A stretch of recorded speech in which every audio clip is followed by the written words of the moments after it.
ఆ లేత క్యాబేజీ లాంటి కాలేజీ పిల్ల నన్ను చూసి నవ్విందంటే ఇక ప్రొసీడ్ అవ్వడమే.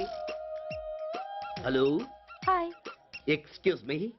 నన్ను చూసి మీరు నవ్వారంటే డెఫినెట్ గా నేను మీకు నచ్చుండాలి. I correct? ఆహా, ఇంకా ఎందుకు ఆలస్యం? పదండి పార్క్ వెళ్దాం. అమ్మో, పార్కుకా? ఎందుకు?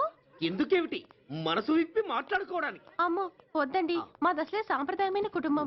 మీరు నన్ను పార్కుకు తీసుకువెళ్తారు, అక్కడున్న లవ్ జంటలు చూసి మనం కూడా అలా మాట్లాడుకుందామని నా భుజం మీద చేస్తారు. ఆ తర్వాత నన్ను ఏ పొదల్లోకి తీసుకెళ్తారు.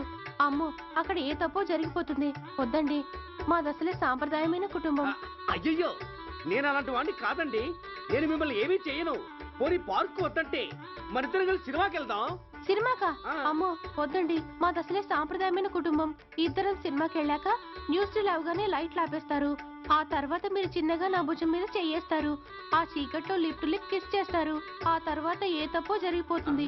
అమ్మో వద్దండి, మాది అసలే సాంప్రదాయమైన కుటుంబం. అయ్యయ్యో, ఆ మాటకొస్తే మా కుటుంబంలో సాంప్రదాయమే తప్ప అసలు కుటుంబమే లేదండి. నేను చాలా జెంటిల్మెన్ని, ఎలిజిబుల్ బ్రహ్మచారిని.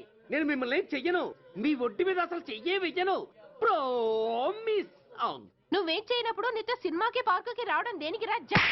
అమ్మో, సాంప్రదాయమైన కుటుంబం అంటే అర్థం ఇదా? కొంపదీసి ఎవరు చూడలేదు కదా? నేను చూశాను కదా. పడక నీ కంట్లోనే పడ్డానా తల్లి? నేనెవరికి చెప్పను గాని నాకు ఇన్ఫర్మేషన్ ఇస్తావా? ఏమిటది? పెళ్ళైందా? నాకా?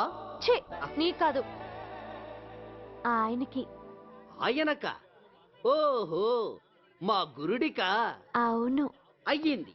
13 ఏళ్ల కొడుకు, 10 ఏళ్ల కూతురు. నిజమా? ఉండుండేవారు. మనం చెప్పినప్పుడు వారు పెళ్లి చేసుకుని ఉంటే.